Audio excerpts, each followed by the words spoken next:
Anastasia again. In chapter 8, Anastasia gave her goldfish to Mrs. Stein. She talked to her about her husband and what it was like.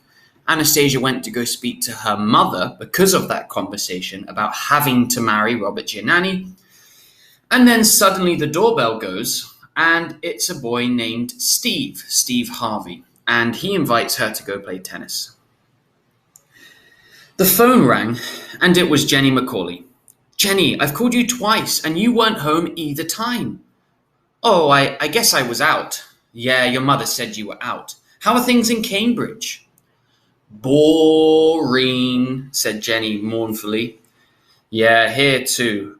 Boring, said Anastasia. Do you hate it there?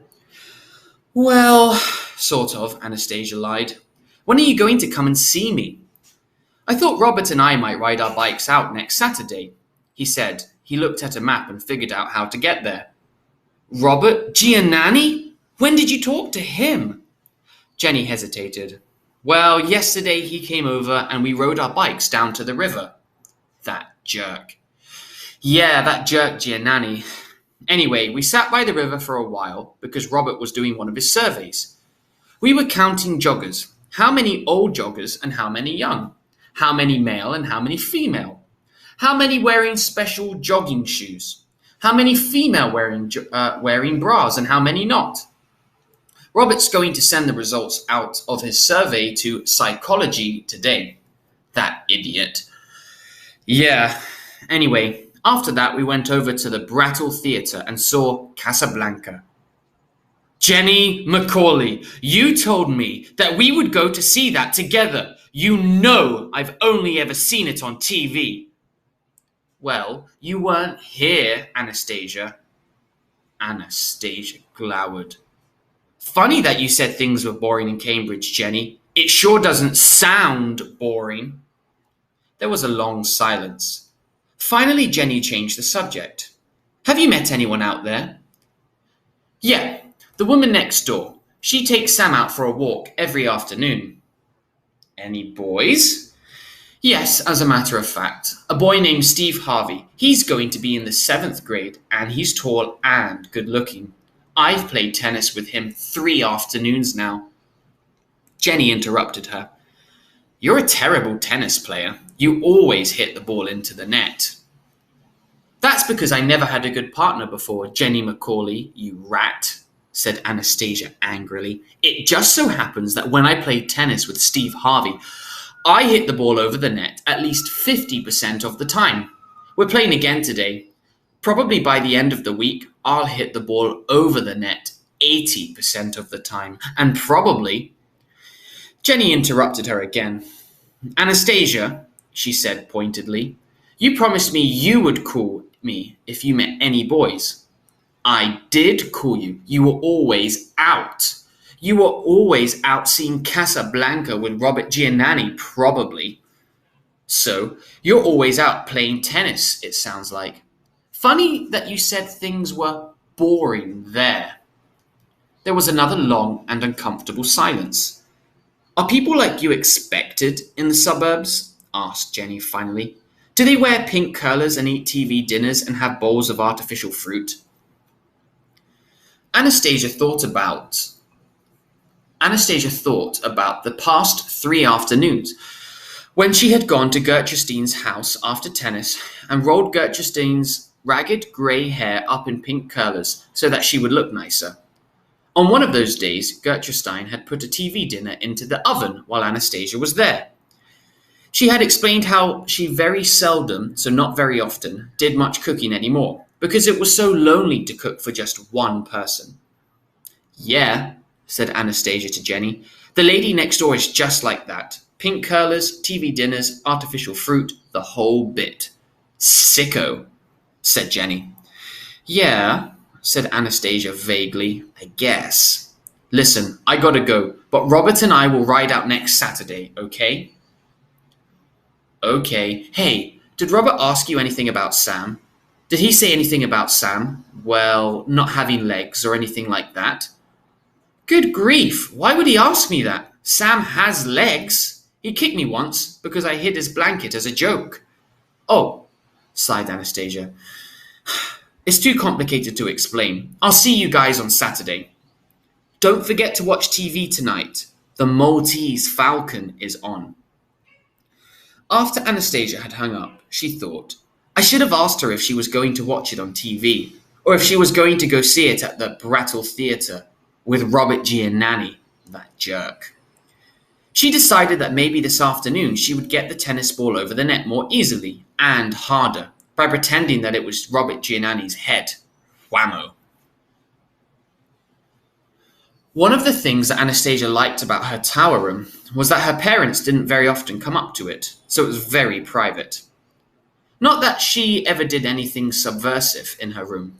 A lot of kids she knew sometimes smoked cigarettes in their room and then sprayed air freshener around so their parents wouldn't know. But Anastasia thought smoking cigarettes was gross, and it is. And some kids she knew occasionally drank beer in their rooms, but there was always beer in the Krupnik's refrigerator, and whenever her father drank a beer, he gave it to her first, so that she could sip off the foam, because he didn't like the foam. So she was actually pretty bored with beer, and it never seemed like a big deal, the way it did to some kids. And of course, lots of kids read books in their rooms and hid under their mattresses. But Anastasia's house had always been filled up with books, and some of them even had sex in them, and she had always been allowed to read whatever she wanted. Anastasia thought that these books were generally not as gross as cigarettes, but rather like beer. Interesting now and then, in small doses, but no big deal. So there was not really anything private in her room, except her private notebook, and she didn't need to hide that. Her parents had told her once that they would never read her private notebook. So she tested them a few times by leaving it around the house, obviously, conspicuously, with an almost invisible hair on it, which would be dislodged if anyone opened the notebook, so she would know if someone opened it. She had learned that trick from spy novels. But the hair always remained in place. Her parents really hadn't opened it. Sam had once and scribbled with crayons on a few pages, but Sam couldn't read yet. Still, even though she didn't need a private place for subversive stuff, she did like having a room that was very private. It was quiet, it was a good place to read, or to think, or to daydream, or to be sad. Right now she was lying on her bed, wondering what to do next Saturday when Robert Giannani showed up in the suburbs. First of all, it was a problem because she didn't want Steve Harvey to know that the other man in her life carried a stupid and idiotic briefcase everywhere and wore a SeaWorld t-shirt. It was okay for Steve Harvey to know that there was an other man. In fact, it was probably a good thing. It made her seem desirable, at least, and according to Cosmopolitan, that was a good thing. Keeping him on his toes was the title of the article that had pointed that out. But keeping Steve Harvey on his toes was one thing. Keeping him doubled over, laughing, when he saw Robert Giannani was something else again. She reached out and peeled another strip of old wallpaper from the wall, while she thought. Her wastebasket was almost full of crumpled bits of wallpaper. Second, Anastasia almost groaned aloud, was the problem of what to do about Sam when Robert Giannani came. Probably that jerk was going to show up with a get-well card and a March of Dimes contribution for Anastasia's poor, crippled, deformed brother. Remember Anastasia told Robert Giannani that Sam was special? And Robert thought that Sam maybe couldn't walk or something? Downstairs, she could hear the family padding sound, which was Sam wandering around the big house in his little red sneakers, on his two very sturdy, healthy legs. Maybe she could shut him in his room while Robert was visiting. But that wouldn't work, she knew. Sam never stayed any place where you put him. He was always popping out of doors, doing his Ed McMahon imitation. "Here's Johnny," Sam would announce loudly and wait for the applause. People clapping. Maybe if she fed him a lot of beer, he would just go to sleep for a long time. But Sam didn't like beer. He didn't even like foam. It made him sneeze. Maybe she could convince him to just sit in his stroller with a blanket over his legs. But it was 90 degrees outside. Nobody in his right mind would sit in a stroller with a blanket over his legs when it was 90 degrees. Anastasia sighed and pulled off another strip of wallpaper. There were 3 layers of wallpaper. After she pulled off a piece of the top layer, she could see green flowered paper underneath. If she picked at that and peeled it off, then there was a blue stripped paper under that. And finally, behind the blue stripped paper, there was bare plaster. It made kind of an interesting design as she poked and peeled at the 3 layers. Anastasia, you up there? May I come up? It was her mother calling. Sure, come on up. Her mother appeared in her room, puffing from 2 flights of stairs, out of breath, but smiling and grinning. Guess what? They still make Stanley and Sybil. I've been to this wallpaper store. Remember that was the old wallpaper that she had in her old apartment? No kidding. No kidding. It costs more than it used to, but that's okay. I've ordered 3 rolls and it will be next week. We'll have to take off and strip off the old stuff. Oh, I see you've already started. Yeah, I was just lying here thinking, and I was kind of peeling while I was thinking. I like to have something to do with my hands too while I'm thinking. I knit. But I can see where peeling wallpaper would be okay too. Her mother picked at a corner and pulled back a strip of the top layer. What are you thinking about? One of the good things about Anastasia's mother was that she never laughed at you, especially not at your problems. Anastasia always imagined dear Abby bent double most of the day, laughing at people's problems and having to bite her tongue in order to keep a straight face while she wrote what sounded like a very serious answer. So Dear Abby is this thing in a newspaper where you write and you say your problems, and then she writes back telling you how to fix them. But her mother was definitely not like that. I have a dumb problem, she said to her mother gloomily. It's about Sam. About Sam? Has he been colouring in your notebook again? Or poking at Frank Goldfish? It's been at least 6 months since he's flushed anything down the toilet. I think the last time was my silver earrings, and that was just after Christmas. No, it isn't anything that Sam has done. It's that, well, you know, how weird Sam is. Not weird, Anastasia. Unusual, maybe. Precocious. Anastasia groaned.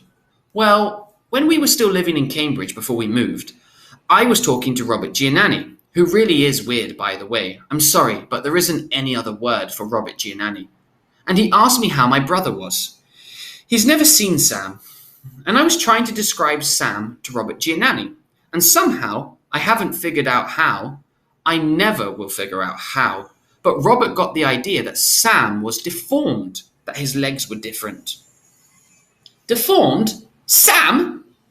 Yeah, it was because I was trying to explain how Sam grew at a different rate, because that's what Dad told me, that his brain developed faster than some other parts of him. And that's true, Mom. You know how he talks like Einstein, but he still sucks his thumb and wears diapers? Yes, but that's not deformed, Anastasia. I know that, and you know that. But for some reason, Robert Giannani got the idea that poor old Sam is crippled. He can't walk. Handicapped, corrected her mother. Okay, handicapped. And he started being very sad about it and telling me about his retarded cousin and asking if we had taken Sam to Children's Hospital and telling me about the March of Dimes. Good grief. Mum, you know what? Robert Giannani was making premature assumptions. And you were letting him, Anastasia. Anastasia sighed. I know, but I don't know how it happened. And now guess what? I'm not sure I want to guess what. You mean there's more? Mum, Robert Giannani is going to ride his bike out here next Saturday. Her mother groaned. Oh. It was at this point Anastasia was quite sure that dear Abby would take a deep breath in order to stop laughing and would write, Dear Confused, it is very simple to solve this ridiculous problem. You must simply explain to your friend that it was a matter of poor communication, of misunderstanding, of premature assumptions. Tell him the truth about your brother. A real friend will understand. But Anastasia's mother did not say any of that. She didn't laugh. She just groaned. You want to hear a story about a terrible thing I did once? She asked, looking embarrassed. Yeah. For some reason, when you. Yeah. For some reason, when you had done something stupid, it always made you feel better to hear about stupid things that other people had done. Well, do you remember what my name was before I got married? Sure, Catherine Klein. Well, when I was at art school, when I was, maybe 19, I had a terrific crush on a guy in one of my classes. One evening, he asked me to go out and have a cup of coffee with him. Now, do you know that little framed print that's hanging in the hall near the telephone? The one that's black and white, very abstract, talking about a painting? Sure, it looks like an ink blot, like a psychiatrist would ask you, what do you see in it? Well, that's a copy of a painting by Franz Klein. Is he related to you? No, that's the point. The name isn't even spelled the same. But Franz Klein was a very, very well-known expressionist painter. Now, we were all young art students, and we used to sit around talking for hours about painters. That's what this boy and I did that night. And somehow, in the course of everything, he got the idea that I was Franz Klein's daughter. Mom, you didn't tell him that, did you? Of course not. I just let him make the assumption. But I also didn't tell him that my father was Joseph Klein, insurance man from Hartford, Connecticut. By the end of the evening, this boy thought that my home was in a loft in New York City with my famous painter father. Good grief. Good grief is right, because as you know, there's a point at which you can say, hey, no, you got it wrong. But if you don't say it then, it gets harder and harder to say it, and you get in deeper and deeper. Did he ever find out the truth? Did he ever come to visit you at your house? No, he kept wanting to. He kept hinting that he wanted to, because of course he wanted to meet my father, or who he thought was my father. I kept making excuses. Well, what happened? Anastasia's mother groaned, remembering. Oh, well, one thing that happened was that I failed an important exam. Franz Klein died that year. It was in the New York Times, of course. So for 2 days I had to hide. I couldn't go to any classes and missed an exam, so I got a failing grade. Because of course I wanted this boy to think that I had gone home to the funeral and everything. That's terrible. Of course it's terrible. And it's something like your situation right now. What are you going to do when Robert comes next Saturday? I don't know. Or maybe we could talk Sam into lying in bed all day with a blanket over him. It's too hot. I already thought of that. I know. What? Simple. Mrs. Stein and Sam really get along very well. I'll ask her if she can babysit on Saturday. Sam can go to her house for the day. But listen, Anastasia. What?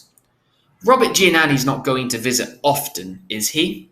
No, absolutely not. This is the last time. I can't stand him.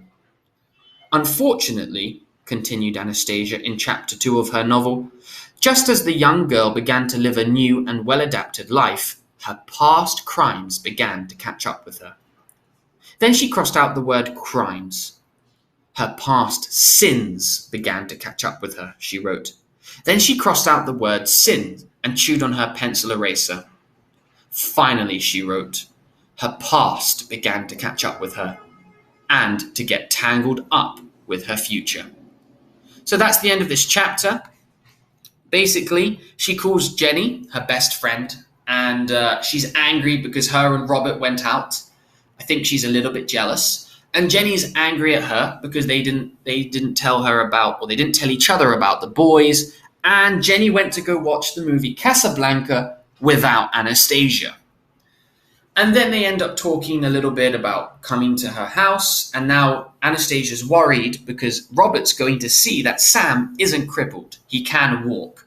So she talks to her mother, and her mother tries to help her get up with a plan and tells her about her own similar experience. That is the end.